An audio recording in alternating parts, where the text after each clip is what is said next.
Hey, just in time for the holidays, what if you didn't have to worry about any of that credit card debt? If you're feeling stuck making the minimum payments and you don't want to have to put Christmas on a credit card, we can help at savewithconrad.com. We routinely help our listeners save hundreds of dollars a month. Find out how much money you can save right now for free at savewithconrad.com.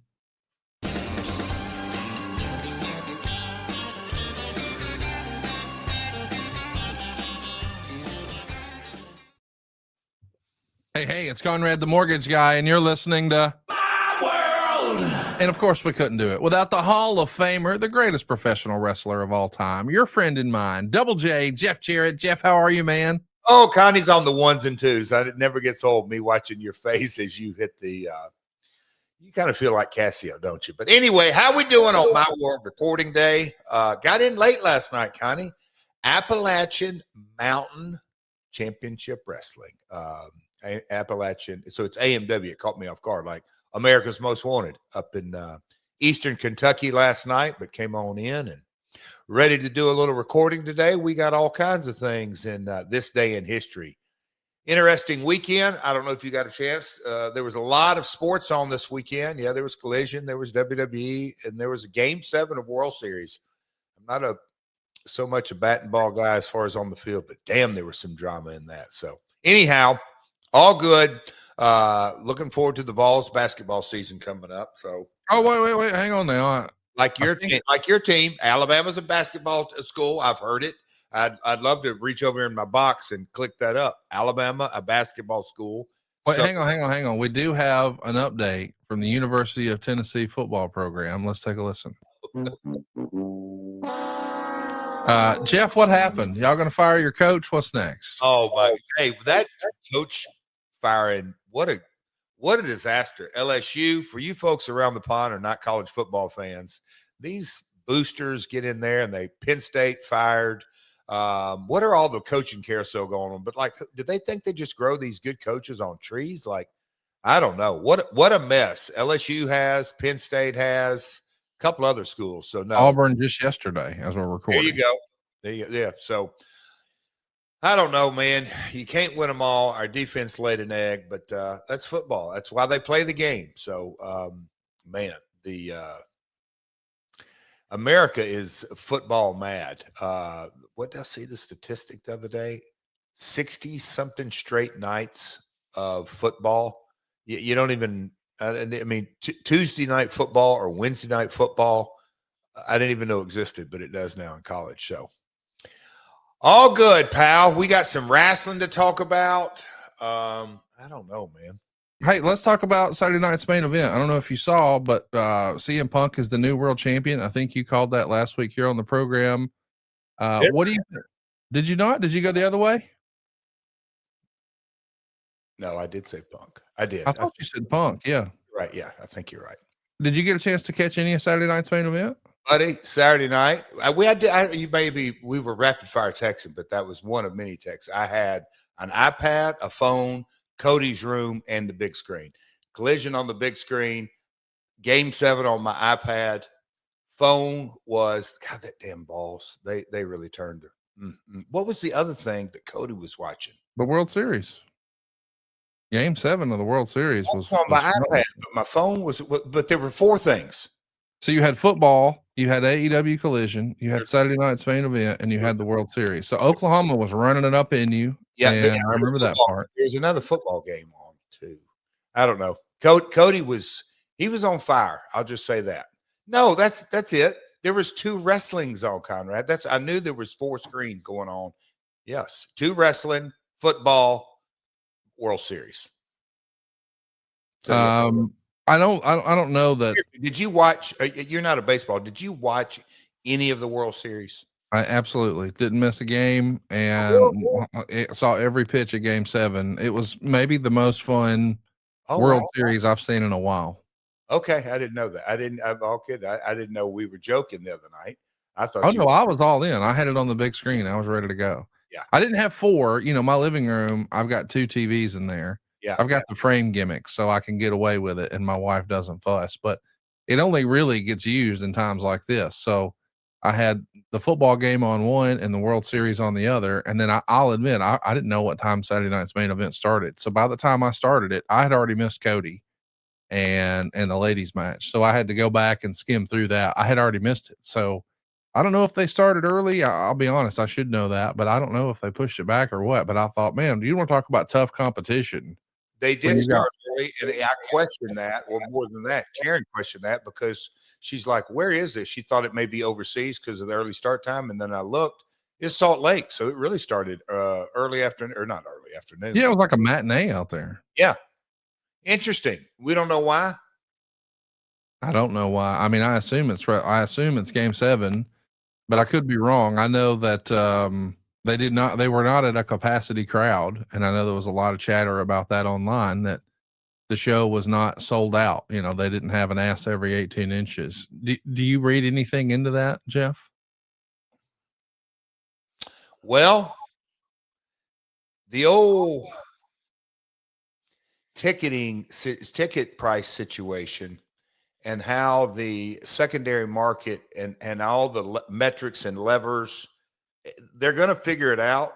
But I always kind of go back to, and this is something that we've kind of got into in and out over the last, oh gosh, I don't know, 3, 4, 5, maybe longer than that now, Conrad, in that if they want to see it, they're going to be there. So is it the ticket prices or creative? The one thing that as I sat back and kind of watched all of Saturday night, you know, in sports, you had your Dodger fans and your Toronto Blue Jay fans. And, you know, I can't say it's 50-50 by any stretch, but all that. But in professional wrestling, good versus evil. I thought if the headline was, or main event, was crowning a new world champion, Jey Uso versus CM Punk. And I'm not saying the crowd reaction this way, but they're both fan favorites. They're both baby faces. So I just think you kind of split your audience. And if you go back in time, do babyface, and this may sound old school, but do babyface matches draw?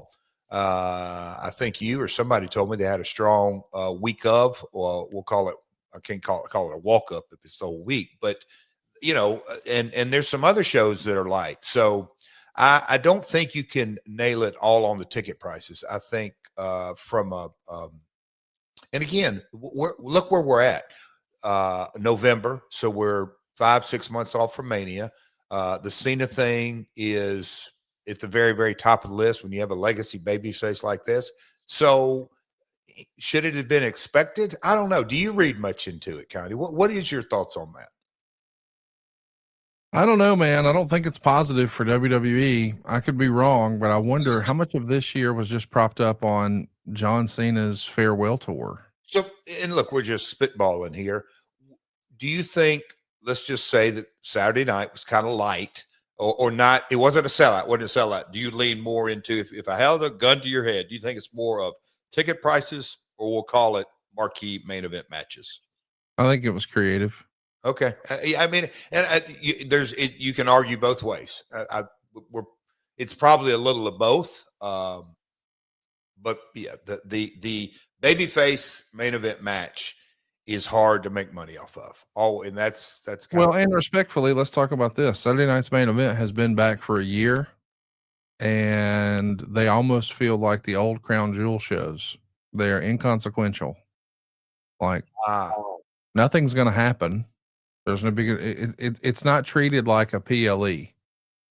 It's treated like a TV show with matches, but no storyline advancement, in my opinion. Clash of the Champions turned not even as good as Clash of the Champions.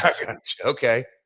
Wow. Like, I was all excited about the first one, and then I realized, okay, with the benefit of hindsight, I had unrealistic expectations. It wasn't for the hardcores. It wasn't for guys like me who watch it all. It was for the casuals, the people who maybe don't normally watch it. But again, that was when it was on NBC. Now that Peacock is the sole home of Saturday night's main event, and it's not on NBC, I'm kind of like, let's cater to the sickos a little more. Like, so let me ask you, again, I wasn't glued, and hell, you just admitted you were 2 matches late to it.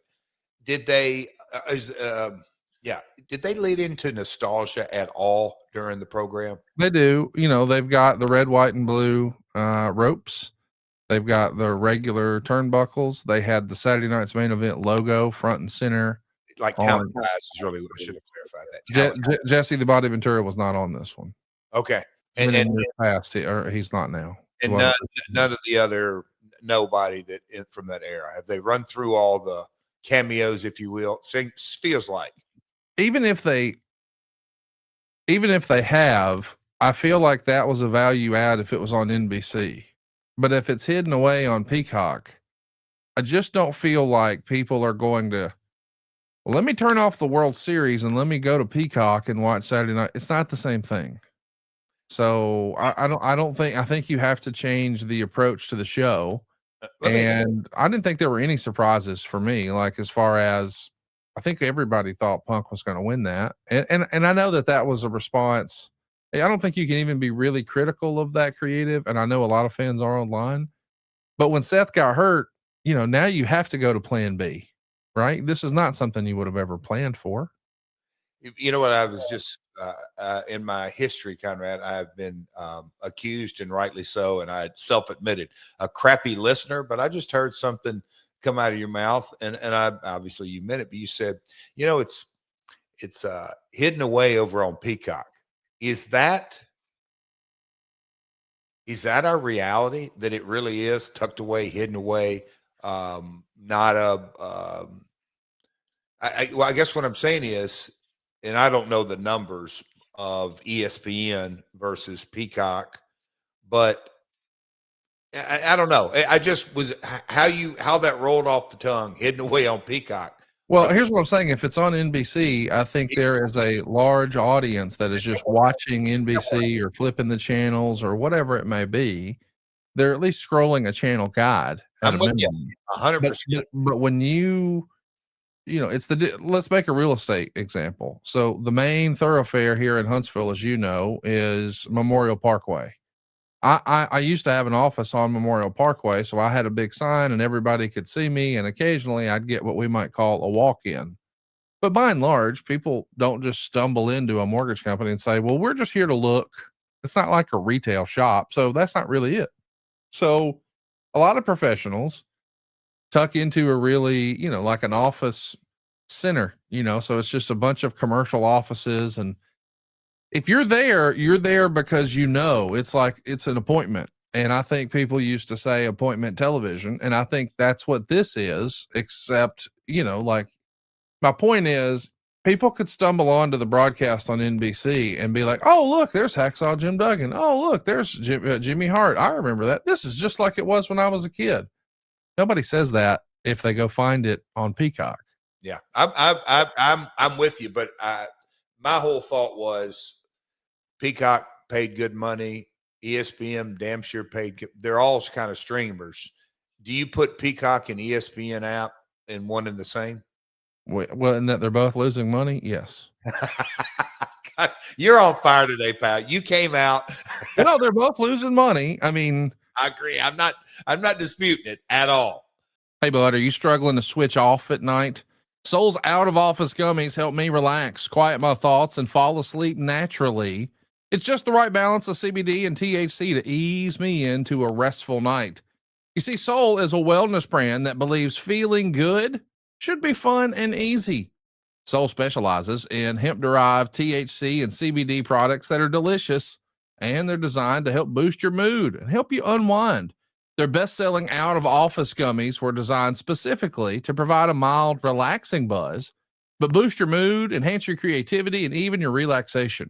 With 5 different strengths, you can tailor your dose to fit your vibe. From a gentle 1.5 milligram microdose, that's for my wife, Megan, to their newest 15 milligram gummy for a more elevated experience. What's up, Casio? And I got to tell you, if you like their out-of-office gummies, you should try the new out-of-office beverage. It's a refreshing, alcohol-free alternative that's perfect for winding down on the couch or socializing with friends. Soul has a variety of products specifically designed to help you get a better night's rest, including their top-selling Sleepy Gummies. If you're a fan of deep, restorative sleep, and who isn't, Sleepy is for you. With wellness at the forefront, you can actually feel good about what you're putting in your body. All of Soul's products are made from organically farmed, USA grown hemp. They're vegan, they're gluten free, they're low in sugar, and yes, they're federally legal. Bring on the good vibes and treat yourself to Soul today. Right now, Soul is offering our audience 30% off your entire order. Just go right now to getsoul.com and use the code MyWorld. That's GETSOUL.com. And the promo code is MyWorld. You'll save 30% off.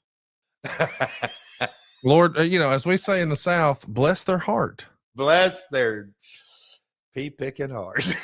I do hope that Saturday night's main event becomes more consequential. Because right now, respectfully, it feels skippable. And I know we had two titles change over the weekend, and some people are going to say, oh yeah, but I mean, you say it's inconsequential, but this happened. And I get that, but I'm saying, I don't know. It was kind of predictable for me. Now, I'm not suggesting that I wanted Drew McIntyre to beat Cody or anything like that. I'm just saying it felt like Crown Jewel used to once upon a time. And I know they're trying to change that now.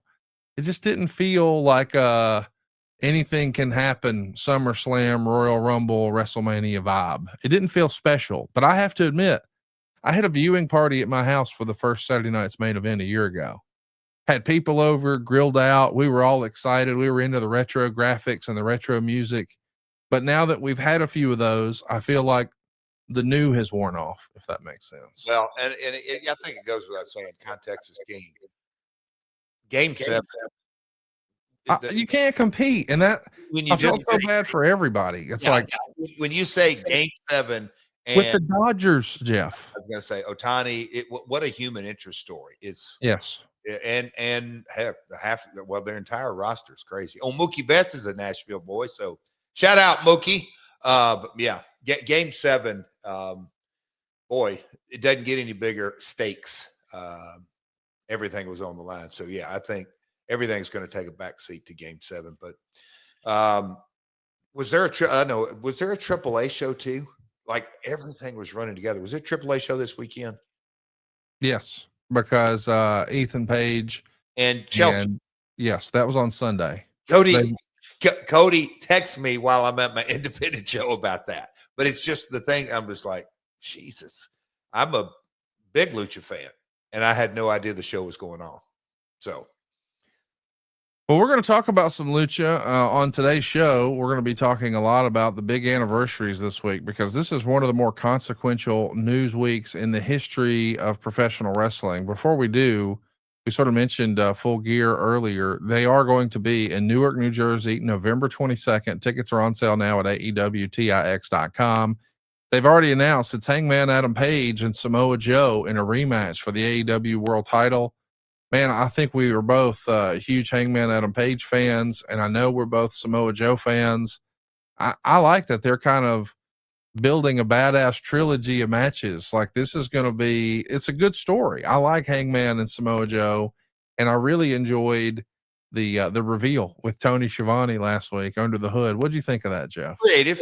It's good. I thought one of those things, I can't say that it was risky, but that's the type of story that you could, or angle, the execution of that is a very high percentage, whether it's successful or not. So I've said it. I like Joe coming out. We talked about it either last week or 2 weeks ago, back in the TNA days, with some Samoan war dance flair and all that. But I love a badass, we'll call it a heel Samoa Joe. He has facials. I hate to go straight there, but man, it is got a great look. Hanger is building kind of block by block his legacy. So I'm with you. As our buddy Bruce would say, the whole story in the reveal and last month after the 1, 2, 3 put a completely entirely new fresh coat of paint on it. So yeah, they're building right. I think the moment of the week for AEW this past week was the Tony Schiavone costume that Hangman Adam Page wore. I know that you've had some cosplay moments in your wrestling career. So I want to ask you if you think A, are those effective, and what was your personal favorite one? And then B, when you think about Halloween shows with wrestling, Are you a fan of that? Like, does it give you, is it cheesy? Because I know there's been criticisms of like Thanksgiving Day fights that Vince always used to love as those food fights. And I know a lot of people kind of roll their eyes with it. But a Halloween show, I think a lot of fans feel differently about because I don't know, it creates some new opportunities from a storytelling standpoint. Where do you land on that? Well, 52 weeks a year. Um, if people have ever really been in the shoes of the responsibility of writing 52 weeks of television, you have to, you got to look at anything that is, I don't want to say water cooler talk, but I'm trying to make a point here that's topical, that's pop culture, that's in the news, that everybody can relate to. And I think it gives talent a real opportunity to step outside their traditional day in and day out character and challenge you. So I love it. I mean, I think we could do a whole episode on this, Conrad, of cosplay or different characters, or yeah, I think there's so much you can do with it. I love, and I get it that the hardcore wrestling fan will roll their eyes at the Thanksgiving Day food fight or Santa Claus coming out or any of that stuff, or a Halloween show. I think it gives, like I just said, the talent a real opportunity. It is an execution. You're going to run a risk because it's not for everybody. But I definitely think that you have the opportunity to not just advance storylines in a creative way and something out of the box. And you're obviously your viewers that watch week in and week out, they're going to do that. Watch week in and week out. But the casual viewer that may have a friend over and may see something that's entertaining and just a little bit of a curveball, it may get them back. I don't think it turns off one wrestling viewer. That's my personal opinion. I don't think there's ever been a hardcore wrestling fan saying, "Dad, God, I'm never watching again. That damn Halloween episode was a bunch of crap. I'm never turning it back." That's mythical. Well, let's talk about what happened. I can't believe this is real. 28 years ago this week, time is, I guess, a flat circle because it was 28 years ago this week, way back in 1997, that we saw what might be the most memorable, but it's certainly the most infamous moment in wrestling history. Of course, I'm talking about the Montreal Screwjob, and I don't think that's something I have to explain to the listeners of this show. But Jeff, you'd only been back in the company for a few weeks when this went down. You cut that infamous blasphemy promo in your Monday Night Raw debut on October 20th, 1997. At this point, the die had already been cast that Brett was leaving to go to WCW. Did you know that? I mean, was that something guys in the back were talking about at this point? I was new back into the scene, Conrad. I knew, and I think the first person that he didn't really confirm it, but it's, hey, Brett's probably going to be exiting. And I was brand new back, going to keep my mouth shut. I was a little surprised. I can't say I was shocked because, you heard the different stories in a 20-year deal. What was it? A 10-year deal he signed supposedly? 20. Okay. Yeah. That just never really, that never added up to me. And I'm like, okay. And just as things were, again, I'm fresh. I did the promo. I'm trying to have eyes in the back of my head. But and I think Russo was the first, I might've heard it. I don't know. Vince, cause I was having conversation with him too, but Vince maybe alluded to it, but I was surprised that they were going to have, and the way I looked at it, what, you're going to have problems with Brett on the way out because he's not jumping with no net. He's going to go make a boatload of money. So I said, there must be more to the story that we don't know. Brett wants to leave or whatever it may be. But I did not really know all the ins and outs, but it did catch me by surprise that, oh, wow, he's finishing and he's finishing up soon. Knowing how highly you think of Brett, was it disappointing at all to return to the company and then almost immediately find out that it's unlikely you'll be able to work with him? Sure. I mean, that promo, and I believe it was Sean, Brett, and Austin. And as the promo was written out originally, I think Brett was the person that I was told to leave to the end. And I said, hey man, let's flip Brett and Stone Cold, because he is red hot and it'll really get the people riled up. But he was, I mean, the top, any heel that came into the company at that time or was in the company at the time, of course they wanted to work with Brett. But my history with him and the family and knowing him, yeah, I absolutely was disappointed, because I thought I was going to get the opportunity this go around. All right, by now you know how much we love Mando here on this program. It is a staple in the Jarrett household, and it will be in yours. I think Mama Jarrett, the queen, may actually call Mando the MVP. It's been clinically proven to control odor for 72 hours. It's safe for your whole body, and I mean whole body, your pits, your package, your feet, everywhere in between. And Mando, what makes it so cool is it stops odor before it even starts. You've even got 3 new formats: the invisible spray, the solid stick, and the invisible cream. Now, spray, of course, that's easy. That's what Dave Silva uses. He's got those little T-Rex arms. I'm a big fan of the stick. That's a familiar favorite. It's the one you've grown up on. But then there's the cream. Well, you rub it on like lotion in those hard to reach areas. You know what I'm talking about. It's also got 4 different cologne quality scents. Mando makes a bourbon leather, which smells fantastic. Mount Fuji, that's probably my favorite. Pro Sport, which is more of a classic clean smell. And then there's Clover Woods. I'm telling you, there's something for everybody here. You're going to fall in love with Mando once you use it just one time. We're talking whole body deodorant. And when we say whole body, buddy, we mean your grundle, your balls, your belly button, your butt crack, your stinky crevices, your stomach folds. Whatever you're looking for, Mando can make life smell a little better. You see, it was created by a doctor who saw firsthand how normal BO is just being misdiagnosed and mistreated. This is whole body deodorant from Mando that's powerful enough for the toughest body odor, but gentle enough to use anywhere. It's aluminum free, it's baking soda free, it's cruelty free, it's dye free, it's vegan, and it's been clinically proven to control odor better than just a shower with soap alone. You see, 12 hours after a shower, the average man's grundle odor was a 5 out of 10. But with Mando, it's a 0 out of 10. Go check out Mando Starter Pack right now. What you'll find is it's perfect for new customers, or maybe you're looking for some last minute stocking stuffers. Every dude's going to love Mando. It comes with a solid stick deodorant. You get the cream tube deodorant. You get 2 free products of your choice, like the mini body wash or deodorant wipes. You can even get free shipping. And right now is a special offer for our listeners. New customers can get 20% off site-wide with our exclusive code. Just use the code MyWorld at shopmando.com. You'll save 20% off site-wide, and you'll get free shipping. That's shopmando.com, shopmando.com. Please support our show and tell them we sent you. Mando's got you covered with deodorant plus sweat control. Say goodbye to sweat stains and say hello to long-lasting freshness. Don't let the meat sweats get you this holiday season. Your family and friends will thank you. I know you guys are going to forge a really big relationship when you're together as a tag team, but were you already tight with Owen by this point?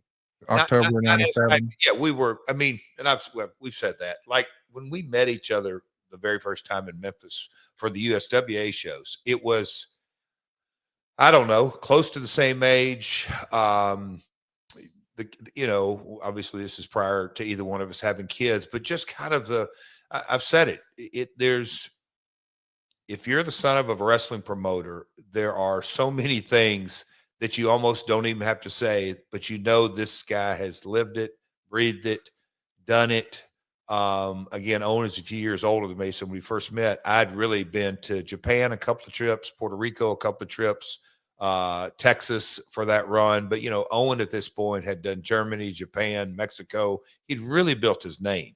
But we were buddies from day one. So, obviously we got much tighter when I came back into the company at this time. But I could say we were big buds. They were in the middle of the Hart Foundation.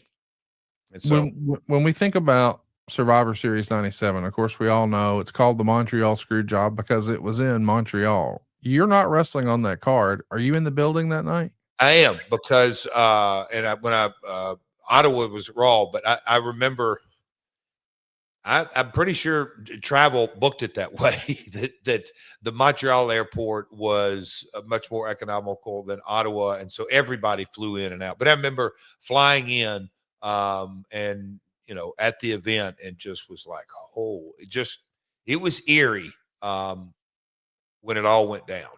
But I want to ask you about that. But the night before, the house show was at Cobo Arena. It was November 8th, 1997. The main event is The Undertaker, Stone Cold Steve Austin, and Mankind on one side. That's as loaded as you can get.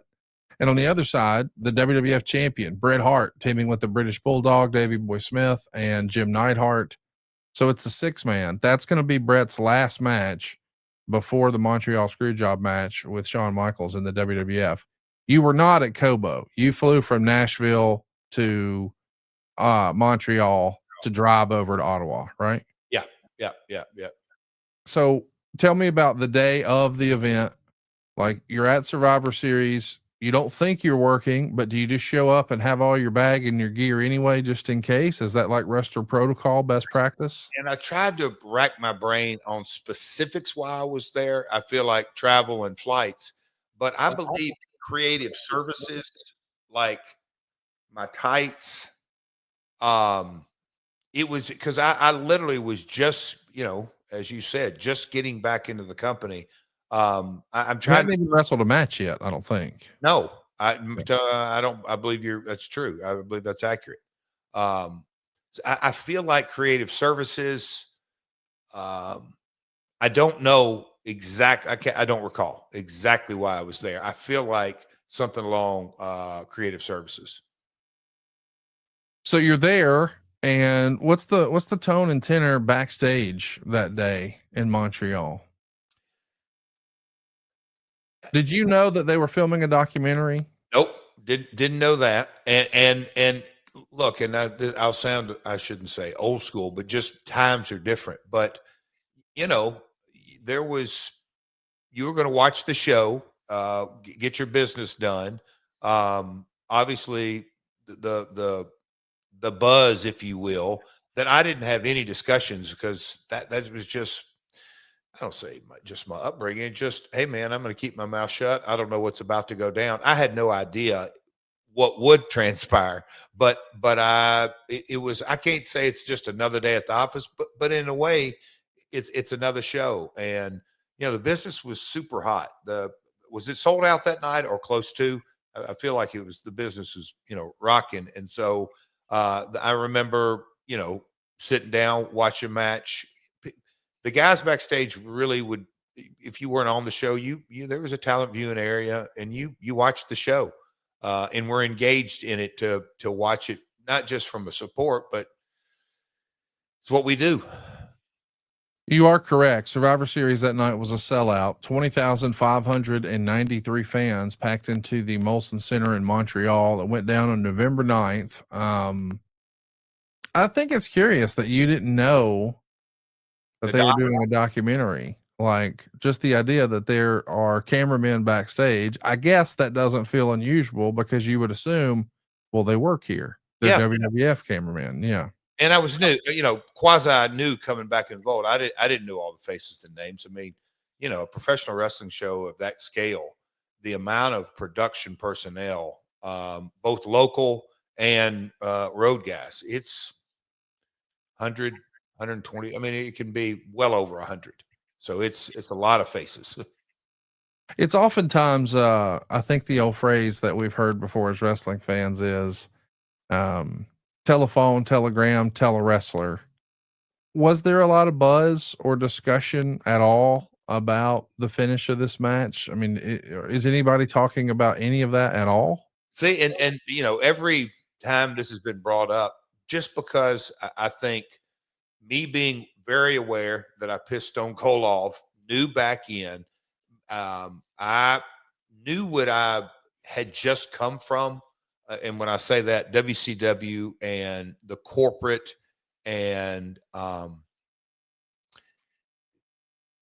unproductive vibe. And when you, at this time of my career, I had my business face on, my game face on. And so I wasn't into chatter or gossip or to anyone. That just wasn't my style at all.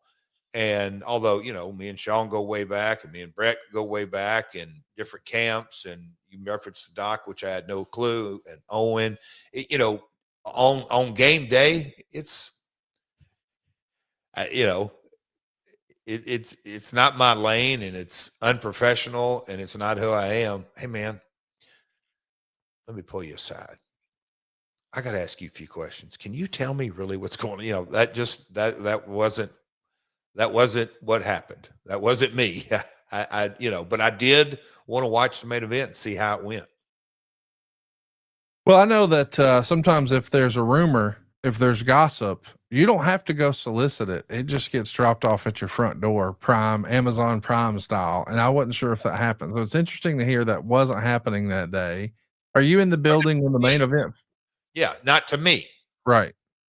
Were you in the building that day? I mean, like when it all went down, or had you already started making your way to the next town? No, I was there and went down, and you know, and I don't remember specifics, but I mean, I just remember, oh man, because me and Earl, the Hebners, I've traveled with them, you know, Road Dog, God, that was into 94. We used to get, first time we did it, we flew into Boston. There was going to be bad weather. And me, Mark Canterbury, Road Dog, Dave, Earl, how many is that? Because I think there's one more we had in the car. There was 6 of us in a minivan, and Brian called it what's the Scooby-Doo van?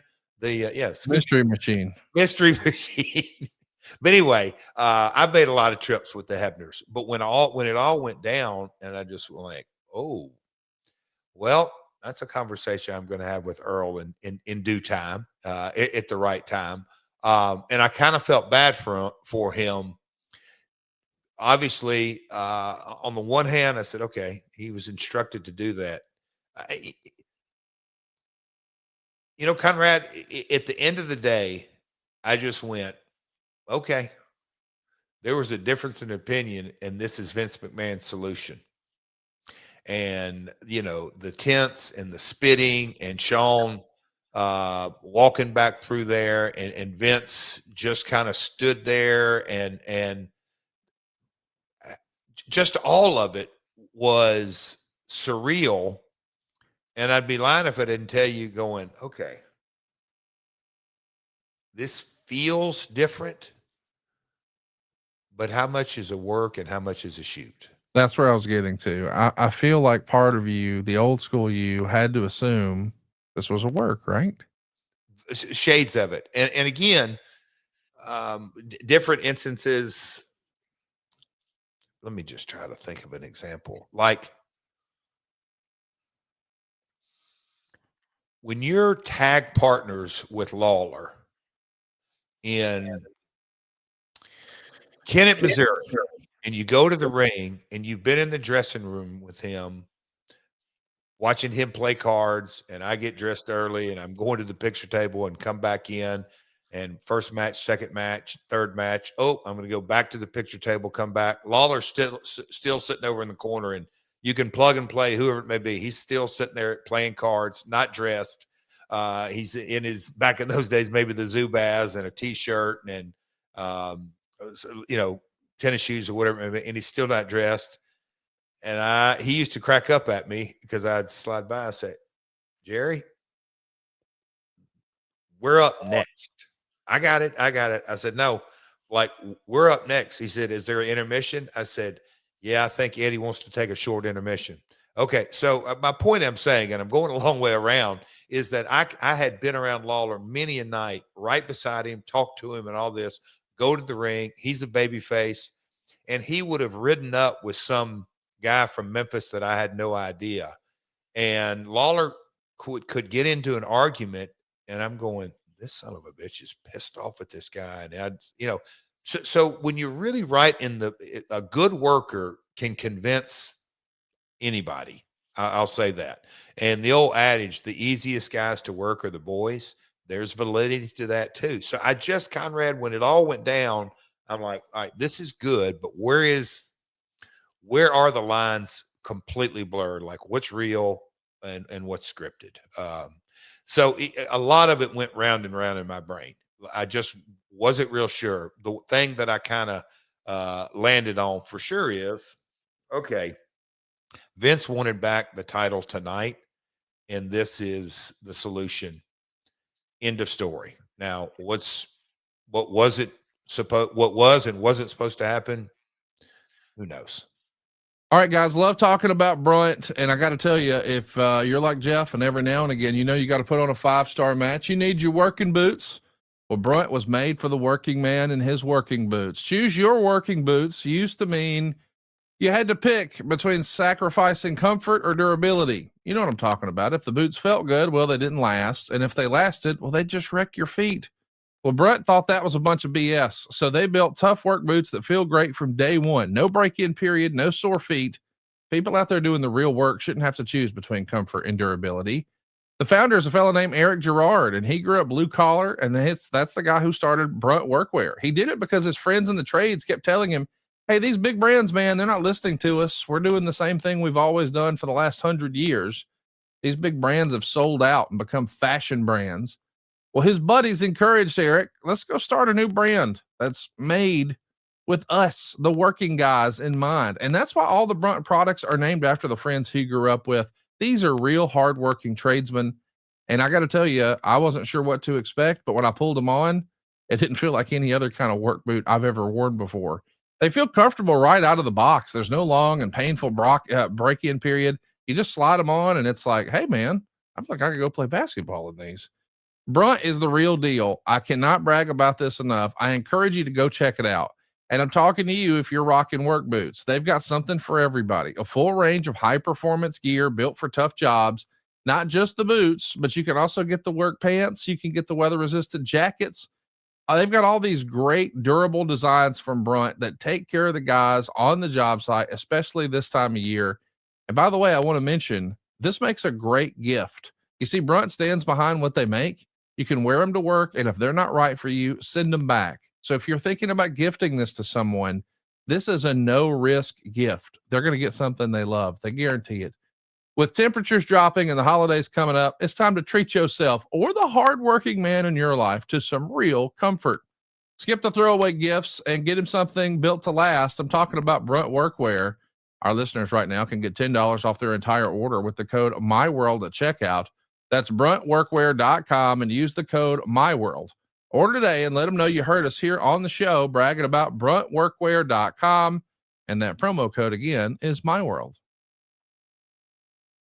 Was it pandemonium backstage when it happened? Like, does the mood change? Oh, definitely. Definitely. Oh, I mean, and step aside, and here comes this faction, and here comes this faction, and boom, and they're gone. And then they go in those, and you know, I've seen it on the different clips. But then they, you know, they go into their different dressing rooms, and you know, there was a lot of, it was tense. It was tense, and Conrad, I knew, you know, I don't want to say immediately, but let's give it 10, 15 minutes. Everybody, you know, if you weren't in the last one or last two, I didn't work. So show was over. I hit the bricks, got in my car, went to the hotel. So you weren't there for the fight? No, not, and I don't know, because I've been asked that before. I don't know exactly how far, like after they all came through the curtain, how long did the fight happen? You know, Brett took a shower. That's what he got dressed. So you were probably gone by then. I know for a fact, if he took a shower and dressed, we're at the 60-minute mark. He was a long shower guy. He could be. I mean, he could, like in Germany on the bus, if we knew we were hitting the road, all this, but for the most part, if it was, Brett wasn't getting in a hurry. And that was his, like, my dad is a notorious, he just took him forever back in the day. It's just how it was. Certain guys, I think me and Mike Rotundo and a couple others, buddy, Scott Hall used to crack up. We'd come through, you know, whatever, not fist bumps back then, hugs, boom, boom. I'd be in my dressing room, showered, and I'd come around, and many a time Scott would be sitting there with one boot on. And I'm just like, You've got to be freaking kidding me. So, but I was gone, Conrad. I was gone. I know this is a different era. It sounds hard for people probably who didn't live through it to even wrap their head around this, but this is pre everybody having a smartphone. Oh yeah. When do you find out, hey, Brett and Vince got in a fight? Is that night? Is somebody calling your room? Or you getting a page or somebody hitting you the old beeper? You find out the next day at TV? What happened? I think it was the next day, and I can't say at TV, but it was the next. I don't have any recollection of any drama. Again, back in those days, I probably got my six pack and went to bed. I mean, went in my room and probably that night had 3 left over and went to bed. Nothing really went down that night. I knew, okay, tomorrow at TV is going to be real interesting, having no clue that there was everything else that went down. Did you expect when you showed up at TV the next day, did you low-key expect Brett to be there? I never gave it a thought that he was going to, again, goes back to, all right, that was supposed to go down. Is he going to take this TV off and come back? Or is that really how he's leaving? The title changed hands. I didn't really process, I'll say, and what's interesting, in hindsight's 2020, but I feel pretty confident saying that night and then that next day up until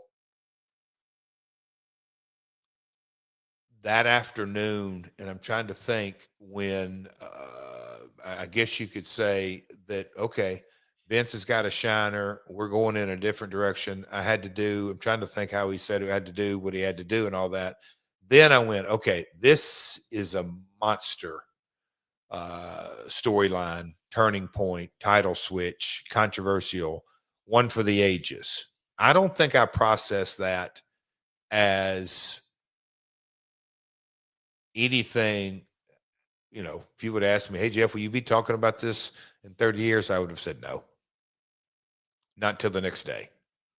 So you show up the next day, take us through that day. You show up, you're kind of half-ass thinking it was a work and it's a story. Maybe Brett's going to be there. And you realize, oh no, not only is Brett here, he's gone. That was his last match and you didn't say goodbye. And he's no longer the champ. And that wasn't the original plan. That was not creative. That was pre-approved upon by Brett. And there was a physical interaction with Vince and Brett. Who breaks all that down for you? God, see, Conrad, I don't think we've ever covered this granular like this, because I don't really remember and at that point, I wouldn't want to pull Russo aside and say, hey, man, tell me what's going on. We just didn't have that type of relationship. I was, wow, dude, y'all are dealing with a lot. I'm trying to think, and maybe you can help me recall, because when let me give you a backup and kind of a set point. In my eyes, yes, Vince was the owner, but he was the voice of the company. He was the lead play-by-play guy. He was, welcome to Monday Night Raw, just like welcome to WrestleMania. The face of the brand corporately and from a executive position. And look, I'd been in Memphis when he was I call it the Mr. McMahon carrier was birthed. So but I never really thought I'd see it on this stage in this way, in this context. And oh shit, like you just said, all right, Brett's gone and now he's about to be revealed and he's going this direction. My creative wheels, and so Conrad, your recall, because you've done the pods, didn't we have a big talent meeting that day? That's what I wanted to ask you about. Like when you get there, are people sort of having what I would call like a parking lot meeting with you ahead of time? There was water cooler chatter. There was backdoor chatter, or hey man, let's go for a walk. What's going on here? All that kind of stuff. But Conrad, my memory isn't photographic here, but I just remember I had conscious thoughts. Look, if me and Stone Cold wouldn't have gotten sideways night one, I don't know if I would have had it, but I knew there's no upside to Jeff in any kind of conversation on any of this. So what is it? See no evil, hear no evil, speak no evil. I didn't get into any of that. It was none of my business. Knowing that Brett was gone. But again, I go back to I was so intrigued by, damn, Vince, they're going to use this to turn Vince heel. That was never lost on me. I knew that is, you just know that is a massive, massive deal. Like, wow, folks, we're about to see some crazy good TV. You referenced the big talent meeting. As best you can recall, did JR host that? Did Vince host that? Who wasn't? I feel like Vince, low Did key, Vince have a black eye by that time? yeah, right. I mean, isn't that? I feel like, God, and correct me if I'm As wrong. the story goes, and listen, some people were skeptical of this, so I'll just ask it that way. Yeah, How skeptical were you at the time of the version of events that Vince gave the boys, where Brett was somehow going to show up on Nitro as champion with the title, despite technically being under contract to the company for another month? And I think WCW was even under orders at the time from the Time Warner lawyers to not ever show another promotion's belt on TV without permission. I bring this up because I think Vince was probably trying to sell to all the boys and the talent at the time. Don't you remember what Medusa did when she threw the women's title in the trash can? I couldn't have Brett go on there and take, because respectfully, the women's title was not identifiable, but the WWF world title was very identifiable. And if it showed up on Monday Nitro, I could see how Vince would have wanted to defend that and protect that. However, he still had Brett under contract for like another 30 days. So technically that wasn't possible. But do you remember him saying something like that when he's doing this all hands on meeting with the talent the night after the Montreal Screwjob? I feel like I remember pretty crystal clear, not verbatim, but here's my position, here's my stance. And Conrad, maybe, and look, I've especially, and I don't know why. I don't know if it was running that Thursday night show.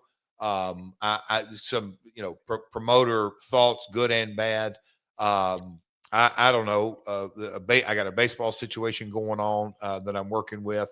I don't know, but I've had a lot of these thoughts, and as you're saying this, it's kind of more thoughts. I think my default that, and that's got me in trouble, is I'm just going to assume everybody's thinking like Jeff. That ain't right.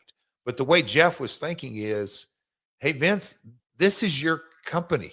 We ain't, I didn't have the thought of, hey, we're not even a publicly traded company. This is the McMahon promotion.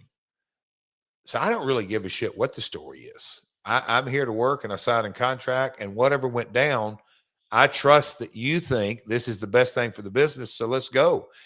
All this second guessing, and I know times have changed. I've had conversation with my own kids. It's a different era. Social media has radically changed so many things. Also, what's on the television used to be really the only, what they call it, the boob tube. The only thing that so now on your phones, you can go to CNN, then you can go to Fox, and you can go to MSNBC, or you can go to this sports or that sports website, or you can go to this fan site or that. There's so much more information that comes from all the different sources. In this set of circumstances, all right, Vince and Brett, obviously we're not on the same page creatively. Vince is the boss. Brett's the talent. He may be the top dog, but they had a disagreement. And I just, by default, how I view Jarrett and Jerry Lawler. And when I went to Puerto Rico, the Carlones, and I went to Japan, Tenru. And when I went out to Dallas, it was, my old man and the brothers to a certain degree. It's just, they're the bosses. They're the ones asses on the line. So he who writes the checks writes the rules. And I never gave it a second thought. I really didn't, like, who was right or wrong, or is he grandstanding for the boys? I didn't. That kind of, I still kind of call it nonsense. I get it's a different era, but that's but the thing that shocked me so much, and I'll say this even now to kind of to this day, is that Vince and Brett, when did their relationship start? Mid 80s? Early 80s, yeah. Yeah. So 15 years into this, they signed that 10, 20-year deal. Obviously, the wheels kind of came off in that they came to kind of an impasse. And I get it. Brett dug his heels in. I mean, I walk, so I get it as a talent, but things like that happen. Now it's time to move on. All right, by now you know old Double J loves to eat. Now, here's the thing. He looks like $1 million, but he's eating like $1 million thanks to our friends at Factor. These days, everybody's running around like a chicken with their head cut off. It gets dark before I leave the office. It's a little depressing. And if you've got to do some honey-do lists, or maybe you feel like you're your kid's chauffeur, how do you fit in time to eat right? Well, Factor makes it easy. You see, they've got more variety and more meals. You can choose from a wider selection of weekly menu options. And I have to admit, they've got stuff I never thought I could get through a meal delivery service. What about premium seafood choices like salmon and shrimp? Can you imagine that? Oh, Double J's eating shrimp in his Factor meals. Support your wellness goals too. Enjoy even more with GLP-1 friendly meals. That's right. You know, if you're on the shot, now you got a tag team partner with Factor. They've even got a new Mediterranean diet that's just packed with protein and it's got all the good for you fats. You know what we're talking about. Now they've just tried something new. How about Asian inspired meals with bold flavors influenced by China, Thailand, and more? I'm telling you, when I say they got a lot of options, they mean it. You got to go look for yourself. You've got more choices for better nutrition, and that's why 97% of customers say that Factor helped them live a healthier life.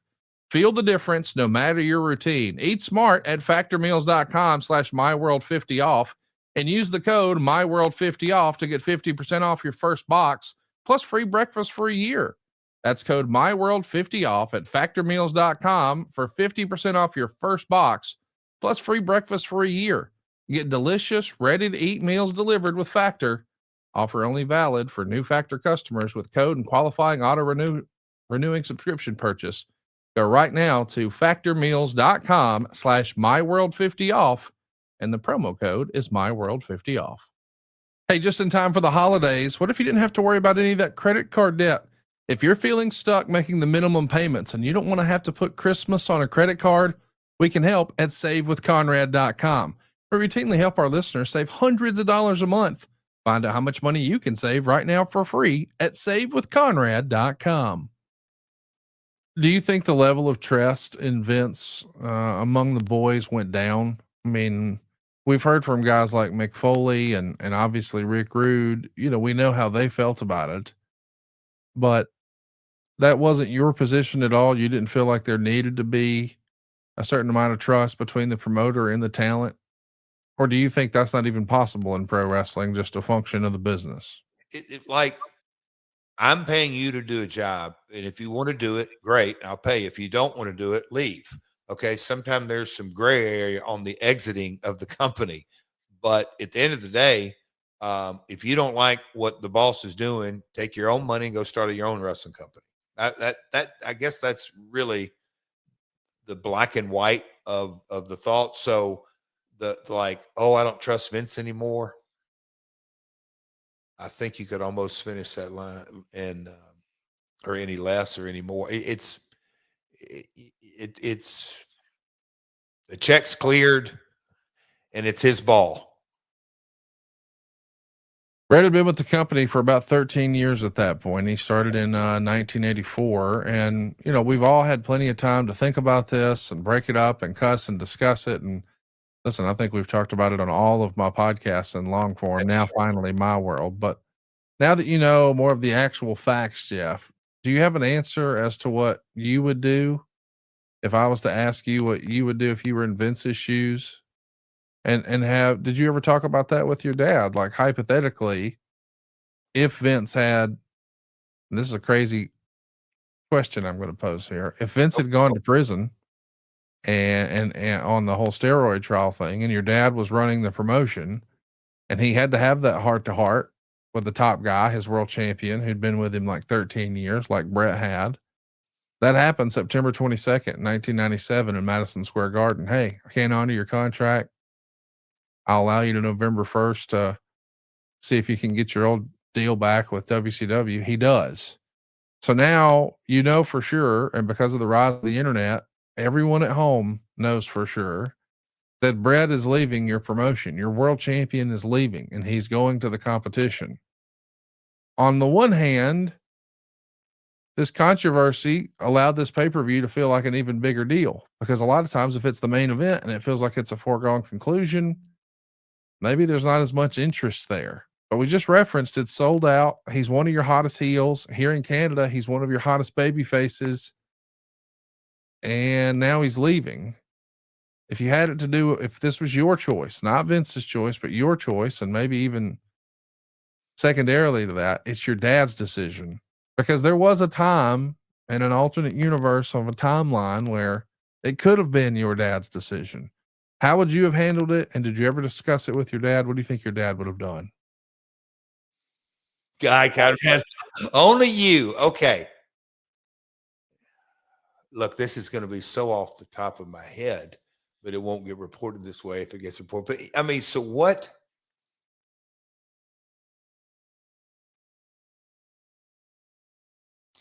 I think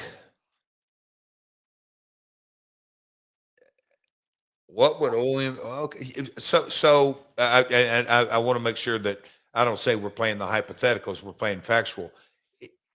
Vince went to Brett at the Garden and said, "We got to go. We're going in a different direction, and you can go to WCW. So I'm letting you out of your contract." Again, I don't know what Brett's like. Did Brett say, "Yippee, I get to go make"? So here's what happened. I'll catch you up, so then you can give us the decision. I've got an idea. I've got an idea. September 22nd, he says, "Hey, I can't honor your contract. I need to adjust. You need to take a pay cut. If you're not able to do that or don't want to do that, I want to at least extend you the opportunity to negotiate with WCW and see if you can get a better deal there, get that other deal. And if you want to take it, I understand." Wow. Okay. So he goes and gets the offer, and he's got an offer now. And he goes to Vince and he says, "Vince, I've got the offer." And Vince says, "Well, I've got the money, so I can honor your original deal, and you don't have to leave now. We can just keep going like we've been going." And Brett says, "Well, what are you thinking creatively?" And Vince said something along the lines of, "Sean's going to beat you. He's going to be the world champ. And then him and all his friends take turns beating you over the next year." Now, that's not exactly what he said, but it was said in a way where what Brett heard was, no matter what Vince said, what Brett heard was, "Oh, so you want me to stick around so you can bury me and put all the equity I've built into these other guys that I don't really like or care about." Okay. And he signs his WCW deal, faxes it to Eric Bischoff. Now we're in Montreal. There's a documentary happening. We hear the conversation about the proposed finish.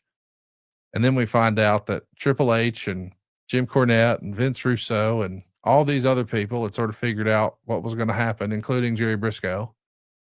And then it happens. And so we've talked about the backlash, but the screw job, given that context, yes. The Cornette, Russo, and all that. That's the finish Vince wanted, right? Yeah, Vince called for the bell. Yeah. Oh, yeah. Is you going to tell us what you wanted to do, what you would do, what your dad would do? Help me out here, bud. Come on now. That's what I'm almost not sure if Brett didn't want to do the finish, and that's what he said. "I don't want to put Sean over in Montreal." Correct. That was what Vince countered. Brett would not drop the title in Montreal. Correct. Yes, he did not want to drop the belt in Canada. Correct. Okay, yeah. So at that, I would say, "Hey, Brett, I completely understand. You're going to WCW. It looks like we're at an impasse. So why don't you just stay home? And we don't need you in Montreal. And we appreciate everything you've done, but your paycheck stops today. You're breaching your contract because you're not. I don't think you have creative control, so you're not doing what I'm asking you to do. So you're breaching your contract. Don't come to Montreal.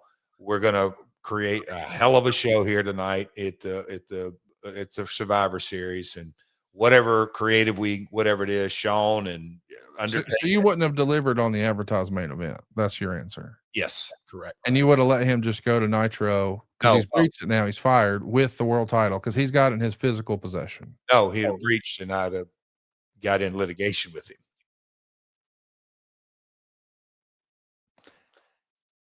I mean, to me, if the guy, if you got an option, yeah. I mean, it's if you're not doing what the boss asked, and unfortunately got to that, and if he said nope, I'm not going to do what you're asking, then you're breaching your contract, and it would be a breach.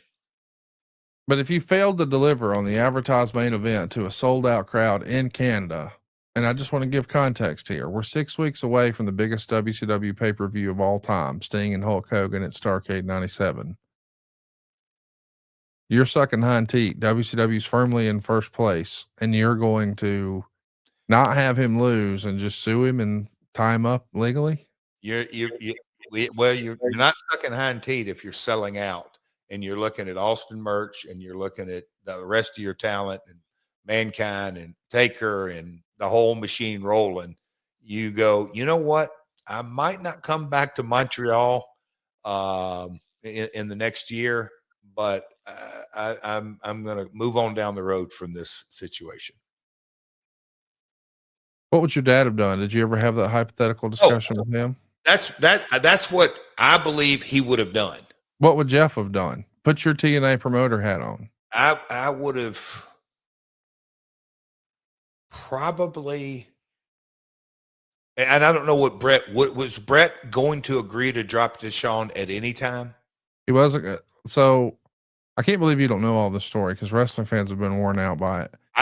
But as the story goes, he said Sean approached Brett and said, or Brett said something like, "Hey, I just want you to know I've got no problem, doing business with you and, whatever." And Sean, this is bad Sean now, wink, wink.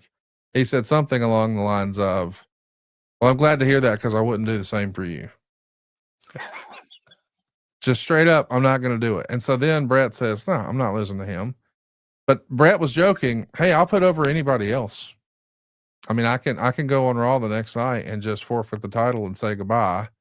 But I mean, I think, and I could be wrong on this, I think he offered to put over the Brooklyn Brawler for the belt. He didn't care.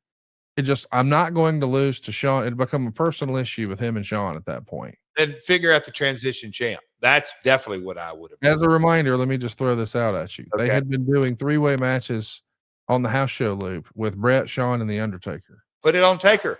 Undertaker was not booked on the card, but he's there in the building.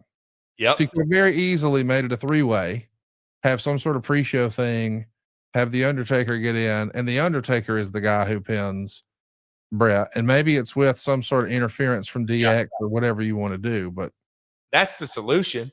And I never understood why people didn't just say, let's just put Taker in there. And I don't know. Well, what's crazy is you say, I've never given it that much thought, but here we are on my world and going down the road. But it's funny how I literally said, all right, boom, immediately do a transition champ. And I'll know that. And my old man might've done that, but he also, like, I don't know. I can just see Jerry going, oh, okay, Brett, you really want to perform in Montreal in your home canto? Nope, that don't work for me either. We're going to figure something out, and it'll be Sean and Taker for the world title and move on down the road. I don't know. It's fun to sit here and talk through it, but it's funny how I gave an answer what I thought my dad would do, and when you rolled it out, I'm just like, straight. Who cares? Brett goes over in Montreal, and then we're going to switch it the next night on whatever it may be, and then get on with the story. And Brett go make his money because then I don't have to pay. I don't know. Let me ask you, out of all of this, where do you think Vince's opinion on the value of Brett in pecking order of Taker, Sean? Name them. Let's start at the beginning. Name them and then give me a chance to answer as Vince. All right. So like where Brett is and where Brett ranks in this lineup. And I'll just say higher or lower every time. Here we go. Taker. Lower. Sean, Lower. Mankind. Lower. Higher. He's higher than Mankind. Okay. All right. And then Austin. Much, much, much, much, much lower. There's your answer. Yeah, I think at that point, I don't know that he would have necessarily landed that way, but it's clear to see with the benefit of hindsight, Vince did not value Brett as one of the tippy top mastheads of the company. Not like an Austin, not like a Hogan, not like a Rock, none of that, not like a Cena. And I'm not saying that for any other reason than when Brett was the top guy, Vince was having to write checks to self-fund the thing. It was losing money. Now, is that necessarily fair to Brett? I don't think so. I think the business is cyclical. It's not always on the guy with the belt. That's not fair. I mean, he had some pretty regrettable, creative. I mean, respectfully, Stone Cold Steve Austin didn't have to wrestle an evil dentist. So it's not the same thing. It's not. Yeah. Or Bob Backlund. Or, yeah, you could go through that. So I just don't think people, when they say, oh, Brett, and they also do that for Diesel. Oh, Diesel was the worst drawing. It's like, well, context is important. The creative was in a slump. So of course your drawing is in a slump, but it is what it is. You know, I was at the most recent AEW pay-per-view and I was fortunate enough to get to hang out with Double J a little bit. And as we're having a conversation, I won't say who, but everybody's least favorite manager comes over and he compliments how sharp Double J looks. And I said out loud, yeah, thank our sponsor, The Perfect Gene. If you're seeing Double J on TV, let me assure you, my man's sporting the perfect gene. And he knows that November hits harder than a linebacker. Between the family drama, the football brain melt, and the turkey sweats that last through New Year's, you're going to need jeans that can handle it all and keep you looking damn good. We're talking about the perfect gene. Their 4-way dynamic stretch means that you can have seconds, thirds, or maybe even the whole pie without popping the button in the front of your in-laws. You can feast in peace before heading back out for some family-friendly football with the reinforced stitching and the YKK zippers that will hold fast. No rips, no embarrassing crotch blowouts. You get to embrace the super soft, seriously stylish denim and then just melt into the couch for a little God tier post-meal nap. Hashtag fall goals. Seriously, the perfect gene has 6 fits from skinny to the best-selling athletic to thick for us big boys. They serve the humble man with no tailor required, but a huge range of sizes. We're talking 26 to 52 inch waists and 26 to 38 inch lengths. Short kings, big boys, and everybody in between. The perfect jeans got you. And style wise, buddy, take your pick. They've got 18 washes that go with everything from your basic blues to the grays to the whites. I'm telling you, it's easier than ever to go ahead and look good with the perfect gene. And you're going to want to rock them at Thanksgiving dinner. By the way, it's not just jeans. They've got the perfect wardrobe, makes it easy to pair and mix and match. And you get what I would call fuss-free fashion. You can grab a few of their fall-colored, buttery soft tees, class it up with a polo, maybe. It's going to hug your arms and chest and hide that Turkey Day beer belly. You can even upgrade to some den khakis. They're trademark denim/khaki hybrid, and it packages comfort and style that's ready for the office. It's ready for travel, but it's polished enough to impress the old in-laws. Don't let stiff jeans ruin the holidays. Join over 500,000 dudes who have uncrushed their nuts with the perfect gene. Go right now to theperfectgene.nyc or just Google the perfect gene. And right now, listeners can get a 15% off on their first order, plus free shipping, free exchanges, and free returns. Just be sure to use the promo code Jarrett15 at checkout. That's 15% off your order with the code Jarrett15 at theperfectgene.nyc. Save today and stay perfect. I think it's interesting that we're able to revisit this all these years later with the benefit of hindsight. And we want to hear from you guys. If you were in Vince's shoes, what would you have done differently? Yeah. Let us know below. And the best one we'll highlight next week here on the show, and we'll get you an autographed 8x10 thanks to good old Double J. Okay. That's but, you know what is the best armchair quarterbacking? People have had a chance to think about this for a long time. What I want to know from you though is you became really tight with Owen after this event. Did you and Owen spend any time talking about the screw job or how it affected his brother? And look, I'm going to say that I can't say that we were like heavily opinionated on it. And boy, see, Conrad, I've never been asked that question either. And so I can't recall like a specific conversation, but I think by default, both of our brains would have gone into it because we've seen it forever in the industry. Like, as good a heel, and I can almost hear Brett telling stories. The Mongolian Stomper was a red hot heel in Canada, but 14, 16 weeks of Stomper are great. Week 17, kind of like old lettuce. Week 18 is rotten. Week 20, yeah, everybody has a shelf life. Everybody. And when it's time to go, it's time to go. Our business has kind of ebbed and flowed through that. It's a little bit different, and it's obviously a different model, but and I'm not saying it's the same thing, but I think Owen, his time in WWF at the time was over. It was time to move on. Brett, I mean, Owen sure didn't have any sympathy for him because he knew Brett, and that's what he was dialed in. How's he going to go provide for his family?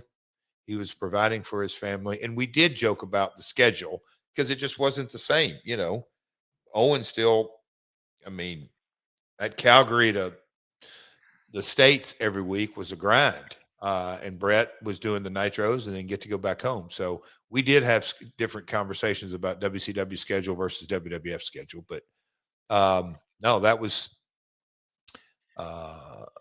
I mean, I can't say that we had any real highly emotional, engaged, opinionated. Where, look, Owen was forced in a, yeah, he was put in a position on, okay, now what am I going to do what's best? Not, and this is Owen, not for what's best for me, but Martha, Oj, and Athena.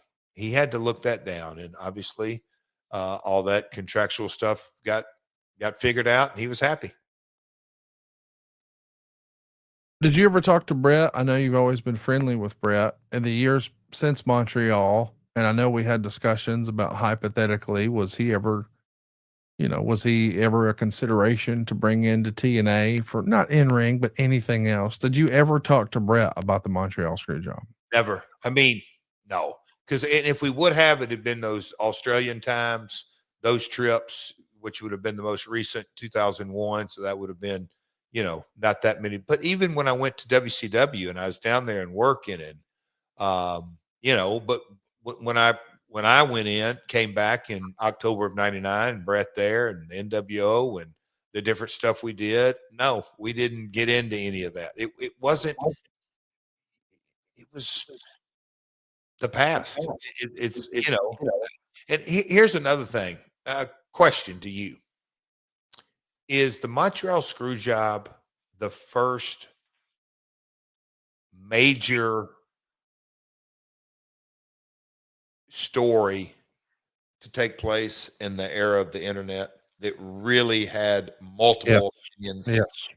Not just because of the documentary, but because of the online presence. It was a world title, a major drama point. Wasn't that the first? Yep. Yeah. I think that's It's still the biggest to this day. I mean, people would point to Brawl Out in AEW, but respectfully, I don't think it was nearly as big as this one was. no, I don't either. You know, it was. I agree, for multiple reasons, but I don't either.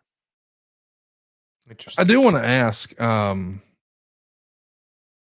you think about Montreal now, well, let's go back to the TNA days. Let's go back to the BS Jeff Jarrett. Now, if you're wondering, that's before sobriety Jeff Jarrett. When you and some of your wrestler pals were in Club Jarrett and you're popping a top, do you think you and Kevin Nash ever discussed this? I bring this up because I know for sure Kevin Nash has maintained almost from day one it was a work.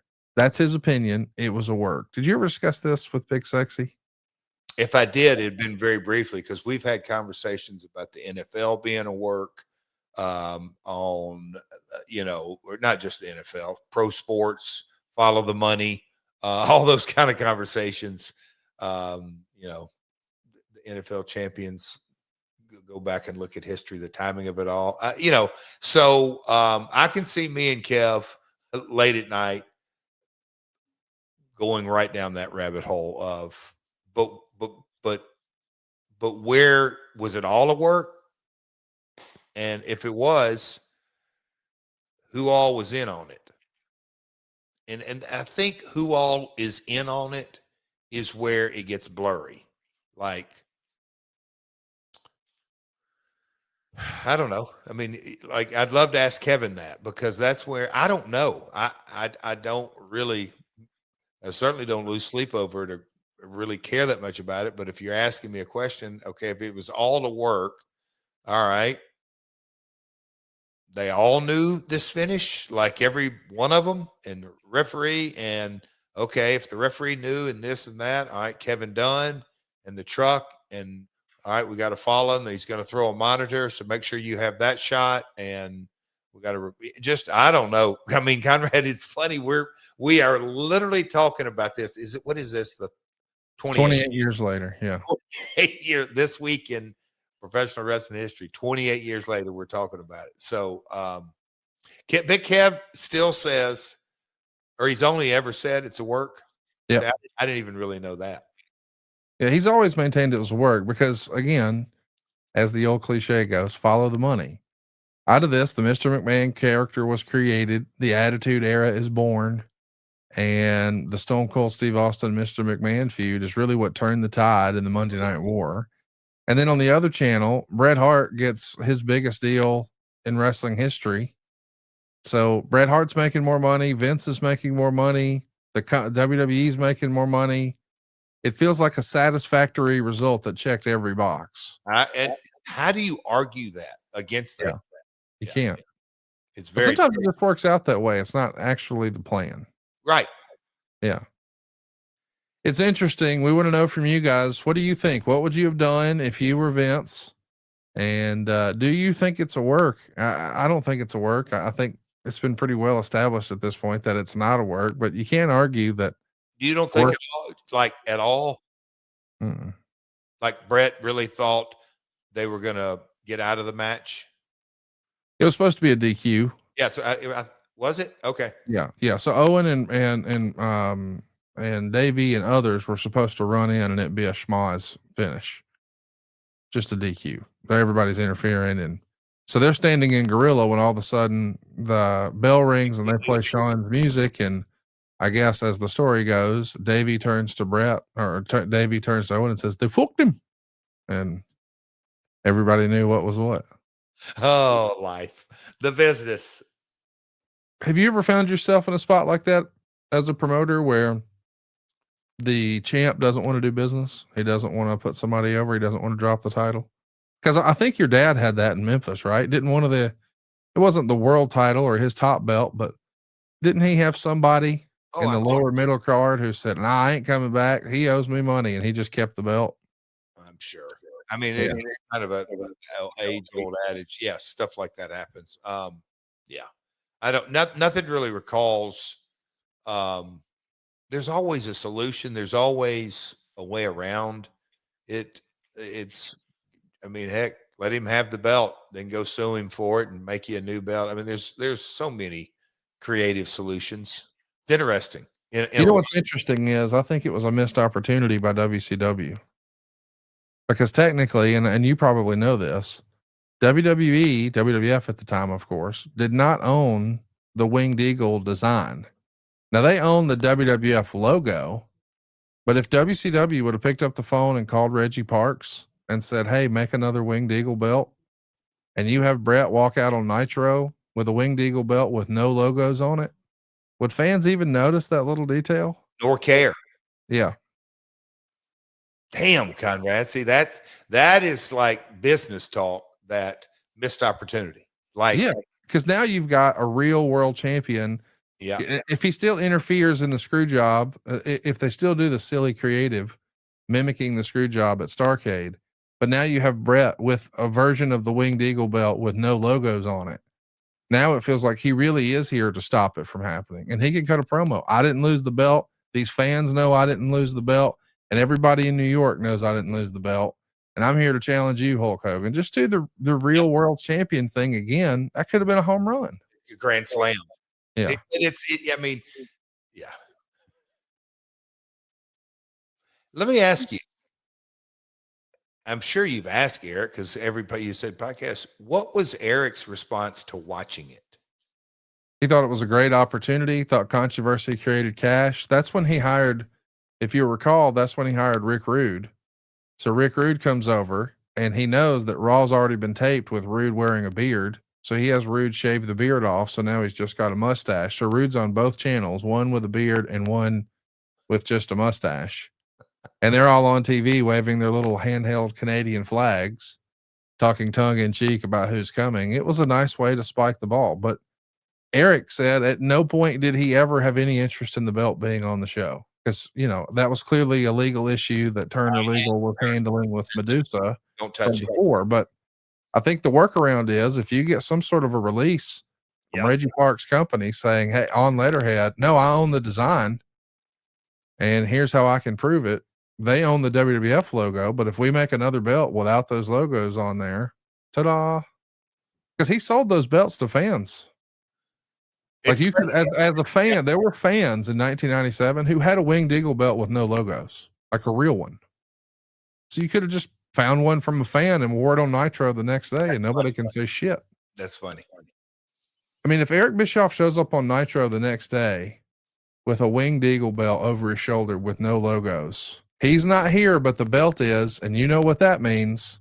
I mean, dude, it's the real world's champion with Bobby Heenan and the big gold belt years before. Could have been fun. A lot of fun. And Brett would have headed, Maybe it'd been an even bigger star. And they would have maybe Brett would have been used properly in WCW because we know he was not. It would have give it a completely different entry point for Brett. Yes. Yeah. Yes, totally. That's big. That's big. You know, life happens fast. 1 minute you're driving home after work. The next, you see flashing lights in your rearview mirror. Your heart skips. Your hands tighten on the wheel, and you start asking yourself, what do I do now? That's when you need someone on your side. And with the Legal Buddy app, you can connect with a local attorney in seconds, not hours, not days, but right when you need help. Whether it's a DWI, a car accident, a criminal charge, or even just a traffic ticket, the Legal Buddy app puts real legal support right in your pocket. Imagine having an attorney on call, ready to guide you through some of life's most stressful moments. This isn't a call center. It's not a waiting game. It's direct access to a lawyer who understands your situation and your community, and one who can step in right away. Think about it. When trouble knocks, do you want to face it alone? Or would you rather have the confidence of knowing a professional is already on your side? That's the peace of mind that Legal Buddy gives you. And here's how easy it is. Just download the Legal Buddy app right now at legalbuddyapp.com. Register today and use the referral code LEGAL for your chance to win a $250 Amazon gift card. Life is unpredictable. Accidents happen, tickets happen, mistakes happen. But when they do, you don't have to go through it alone. The Legal Buddy app, always on your side. Download the app today and enter the referral code LEGAL. Well, let's talk about something else big that happened. I can't believe this is real, but on This Week in History, Jesse Ventura, the pro wrestler who we were expecting to see on Saturday night's main event this past weekend, he becomes the freaking governor of Minnesota. It's pretty wild to think about. This, of course, happened in 1998, but it's a very memorable, historic moment. You know, Jesse was the third party candidate, so everybody probably counted him out way ahead of time, but he wins the gubernatorial election there in Minnesota. So he's going to become the governor of the Gopher State for 4 years. And Jeff, of all the Memphis alumni, I mean, I know Jesse had a history of being a small town mayor, but would you have ever predicted that one of the boys could be a governor? And maybe more importantly, I want to ask, what did your dad think of this? I was in Dallas, Texas with Road Dogg when all the kind of chatter started. We were in the rental car that Conrad, we could not believe it. Now, Brian is probably a lot more into politics than I am, especially in those days. I'm still not into it really, but at least I now know what's kind of going on. But in those days, I was shocked. because, you know, Hulk in the movies or Funk in the movies or Piper in the movies or whatever it may be, but I just never dreamed. I immediately thought, what the hell is going on in the state of Minnesota? Like, because I was so far removed from politics, but my first initial gut thought was, damn, those people in Minnesota, what the hell are they thinking? Because I had no context that Jesse could be I'll call it a real politician.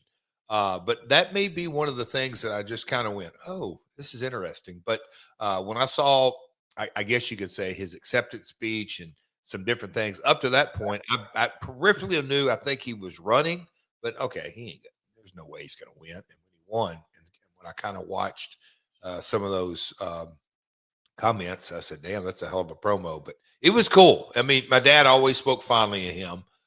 You know, he was in Memphis for a bit, but my dad was very anti.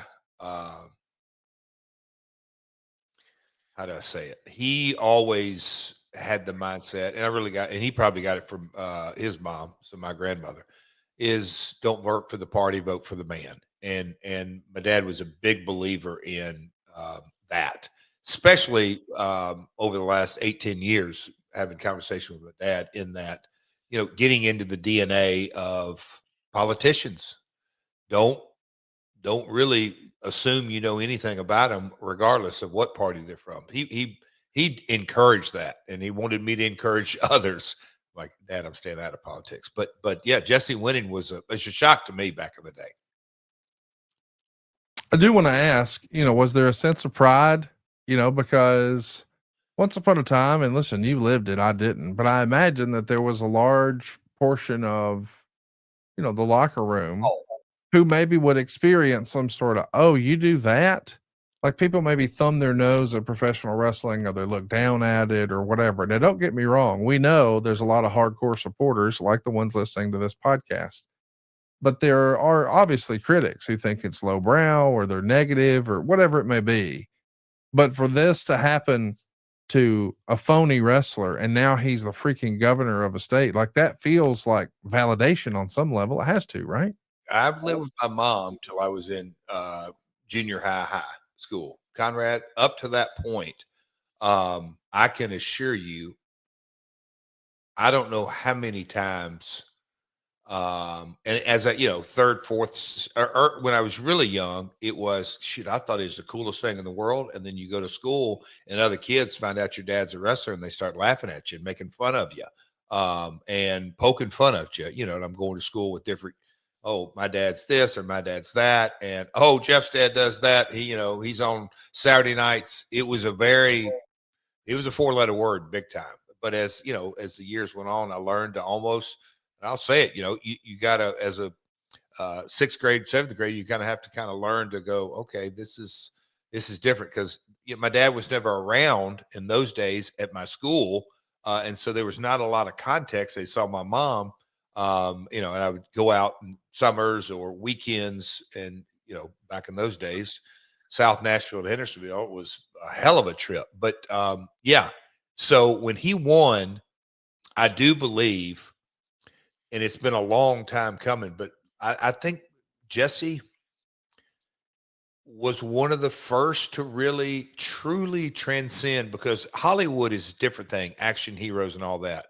But to kind of get over into that politicians, C-suite level business, Jesse was a trendsetter. So yes, I do think there was a vibe of that amongst the boys. How much do you think Jesse's victory, if at all, contributed to the surge of the ongoing wrestling boom of the WWF and WCW? Like, do you think to the mainstream, and I'm talking about, you know, the highfalutins, the ad agencies, the decision makers, the titans of industry, people in business, like, did it give any sort of validation to pro wrestling? Do you think, did it lift the optics of pro wrestling at all? I think that's been a slow, steady, um, because again, I think, you know, you ask 100 wrestling fans, why do you do it? Why are you so passionate about it? I think you get 100 different answers. You get um, you know, 100, we'll call them non-wrestling fans, why don't you like it? I think, Conrad, I think it's almost universal. Oh, that's that fake crap. All that, that I think they're kind of uniformed on why people don't like it. The ones that do like it, oh, it's the drama, it's the athleticism, it's this, it's that. It's kind of hard to describe, but I even think Vince coming out and saying, "Hey, we're entertainment. I don't want to pay them damn taxes. You're right. We're fake. We're scripted." He didn't say fake. We're sports entertainer. I think that chipped away. I think Jesse winning. I think Hogan in the movies. I think the building managers of the world, because when you're running Louisville Gardens or any weekly territory, it's every weekend, week out, and wrestling was. It was just, we were just so far under the radar. But when things went national, and you have every TV station, every media market, venues, pop culture, when you have all that, and Hulkamania's in the 80s selling out, I think just chipping away of trying to get into pop culture started when things went national. And it just took a while. You're talking now 97, 98, 7, 15, so 14, 15 years later, it was a not a chip away. It was, oh, wow, one of those wrestlers is actually the governor, the highest ranking state official. Oh, yeah, Conrad, I do. I think it was a big step in getting professional wrestling much more on the radar of America's psyche. We know Kane was able to become the mayor of Knox County, but before that, your old pal Jerry Lawler took a stab at being the mayor of Memphis. That feels like something that perhaps your dad would have not been in favor of. What did your dad think of Lawler running for mayor? What did you think of Lawler running for mayor? And in the end, was that a smart move in your opinion for the King? Like back then, I'm like, hey, whatever King wants to do in Memphis, how's he going to juggle being a mayor and a professional wrestler? Okay. Um, it's more power to him. As I look on it now, you can't do both. So either you wrestle or politic. I think there's something to, Jerry Lawler, the King, running for mayor of Memphis versus, um, you know, Jesse won it in the mid to late 90s. His last kind of wrestling, what would that have been as a color commentator in the early 90s, but certainly in the 80s was his kind of heyday. So we're 10 years removed. Kane was Kane, and he was a character on WWE. I think we're not dealing, I think it's not apples to apples, apples to oranges in a lot of ways.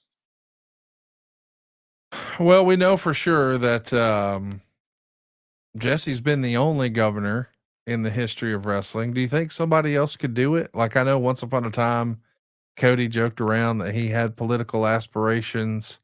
There's been lots of speculation that, hey, maybe The Rock could run for president. I don't think that's going to happen, but do you think there's another wrestler out there who you think, I could see that guy making a run? Not necessarily something really ambitious like being president, but just being governor? Like, could that happen with somebody you see? I'd have to really think through, but I definitely think it could happen. And, on the one hand, I'm looking at talent getting into the business, and we'll call it kind of early to mid 20s. And then because of the physical style, by mid 30s, they're kind of tapping out. But, you just look around, and that's not the case in reality. Cody's over 40, Punk's late 40s. You just kind of look, people in our business are having long careers, but Jesse made a decision. He got out of the full-time wrestling business. Would you say in his 40s, late 40s? I think. So you've got to make a career change. But I do think the short answer to your question is, yeah, I definitely think we're going to I think we're going to see folks with a professional wrestling background and career that get into full-time politics without question.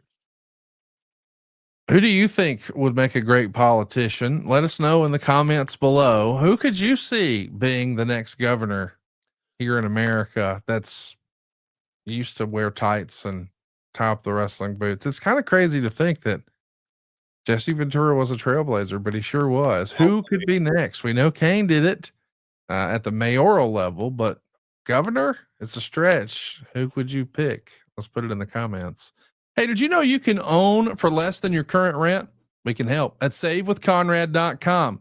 Stop throwing your money away on rent. You don't know any wealthy renters. Start building wealth for your family with my family at savewithconrad.com. Let's talk about what else happened. I can't believe this is real. 15 years ago this week, we're talking about Turning Point 2010. And what's really interesting about this is the Hogan Bischoff era. We're firmly here.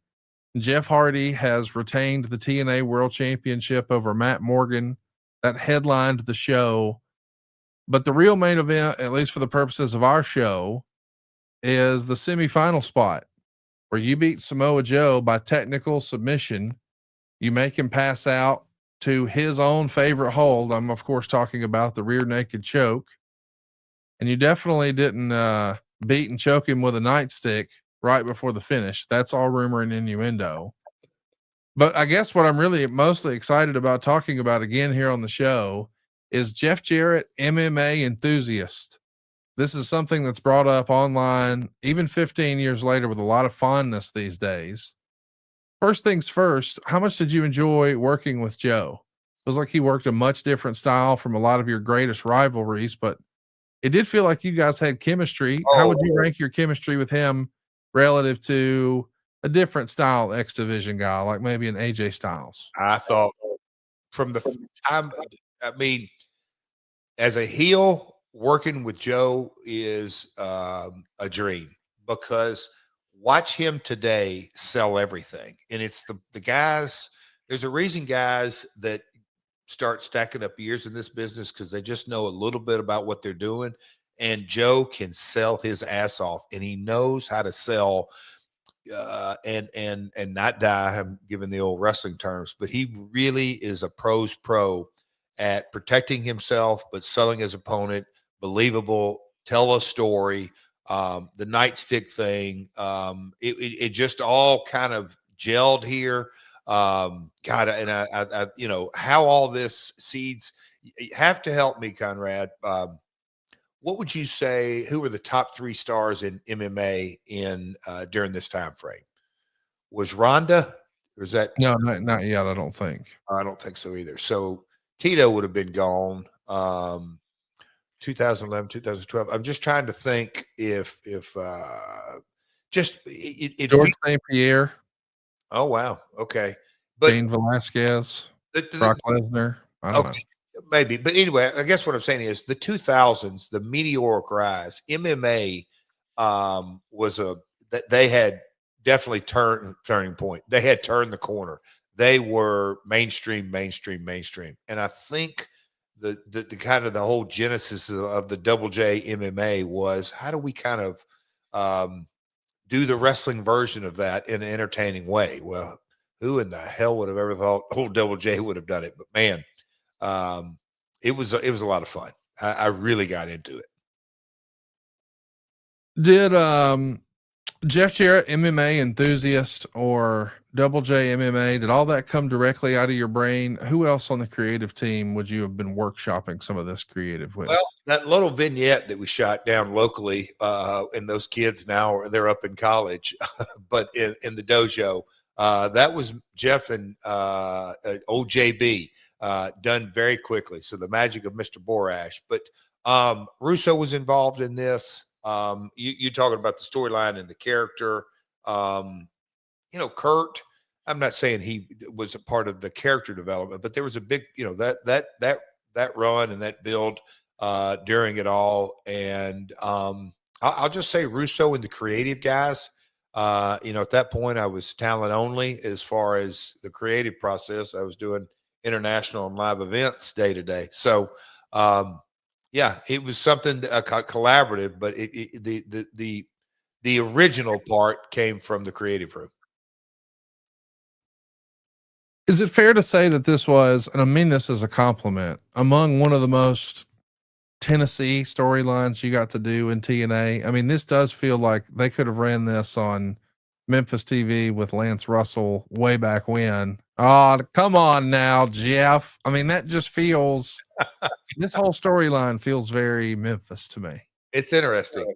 And you know, just trying to think who else could have done this character like that. But you know, at this point, you know, I'll call it, because look at the kind of, I mean, it goes without saying where Dixie, Eric, and Hulk, you know, I went from 07, 08, 09, kind of the founder role, if you will.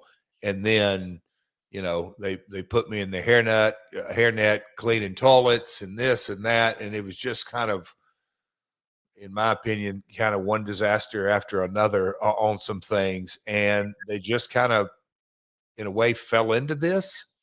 And I don't, I hear what you're saying. It's Tennessee, but also I don't think they meant for it. I mean, that's probably, I don't think Russo meant for it to be Tennessee. But it's certainly, I think I crafted out of that. Okay, you want me to play this Double J MMA, double delusional kind of guy? Okay, I'm going down that road. I guess, I don't know. It's interesting to really give it the Tennessee analogy, but I see exactly where you're coming from.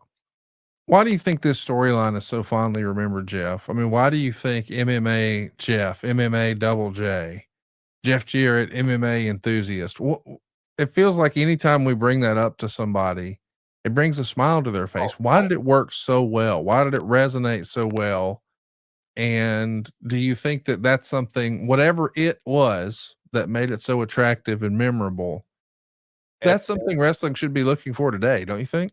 The Jeff Jarrett All-Star Slam, a fan in the VIP brought up a 8x10 that he had printed himself in the Double J MMA character. I think I really got into it. I mean, that goes without saying. I really said, all right, I'm going to channel. And I can remember on one of the, I don't know what segment it was, but you know how you get in the ring and have my ankles taped, and I kind of ran around in a circle and sidestepped and did all that. You know, I had watched Ultimate Fighter or whatever it may be. And then I just remembered, like, all right, I'm going to go watch some of this online and kind of, because I had to figure out, like, what's my entrance. So I'm not taking out a guitar and firing pyro or this or that, or I don't have anybody with me. I'm going to have kind of my entourage, and it was Gunner and a couple other guys. And so what's that going to look like? And then when I get in the ring, I really wanted to immerse myself in the character. I think that, and I think there was some creative in it. I think JB's editing of that vignette, it was just entertaining. Jeremy's cuts in that. That's where, again, JB captured the emotion of the little kids, and I'm making them tap out, and the verbiage, and it just edited up, flowed together. I think it was, I think it checked all the boxes: the talent, the story, the production, and then, you know, Joe, there was heat in that. The way we did it, he kicked my ass all over the place, and I got the billy stick and acted like I tapped out the submission machine. It was a professional wrestling storyline done well. You know, maybe one of the we like to do top fives in these parts. Maybe one of these days we need to do a top five of your sort of out of the ring segments or skits or whatever. So not in ring action, not promos, but stuff like this that's memorable that happens backstage, because I think most fans would probably put this near the top. I think Beetlejuice is probably number one. But do you know one that I felt, I was nervous as hell and worked all day with Ed Farrar, but me in Huntsville, if you will, doing the fat suit and eating the fried chicken and doing the Dusty impersonation, the people in the arena, freaking, that was heat. And that doesn't really get talked about. I think it's one of my personal favorites, but in the arena, it was a segment that I go, okay, this is getting under people's skin. It was, you could just kind of feel that. Of course, Beetlejuice was done backstage, and that was a different deal. And this Double J MMA. They hated my ass in Orlando to begin with. But yeah, that may be fun. I think you could probably rip through a couple of them, but you maybe even get a top 5 or a top 10. With the benefit of hindsight, if you knew you were going to be eating Huntsville fried chicken, would you have done that differently? Oh, geez. How the hell, yeah. Geez, give me a bucket of chicken. Shout out to G's Country Kitchen here in Huntsville, Alabama. I'm not kidding around. My mom recently texted Jeff out of the blue to say, "Hey, I was just thinking about you, wanted to check on you and hope you're doing well. I miss seeing you." And Jeff's response to my mother was, "I miss G's." Not, "Hey, Miss Deborah, good to hear from you. I miss you and Big Lair. Good to see y'all."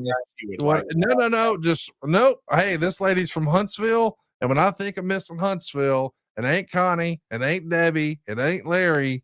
It's old G's Country Kitchen. So right on.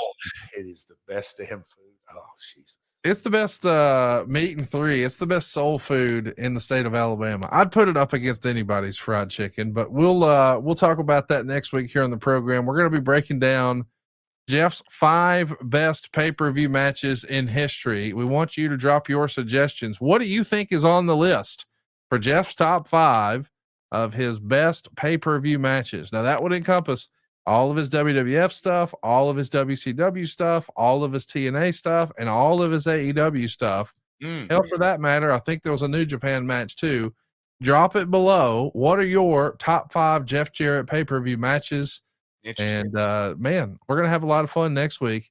Rumor and innuendo is there will be a big story break this week, Jeff. So if that happens, we'll be talking about it next week right here on the program. Oh, you can let me in on this. I can tell, folks, if you're not watching us on YouTube, and you should subscribe, hit the button, myworldpod.com. If you're just listening audio, I can just tell by the look on Conrad's face. So Conrad, you just said there's supposed to be some really big news dropped this week. Can you give us a hint? I cannot, but I heard a little birdie, rumor and innuendo, that some big news is going to break over the next 10 days. I don't know if that's real or not. Let me ask you. Maybe it won't. Can you lean into a brand? It's not AEW. And we'll see you next week right here on My World. Peace. All right, real quick, I want to remind everybody, especially this time of year, did you know at savewithconrad.com you can skip your next 2 house payments? That's right. You'll get a cheaper monthly payment and no payments until next year. How about a little Christmas vacation from house payments? That's right. No payments in November or December at savewithconrad.com.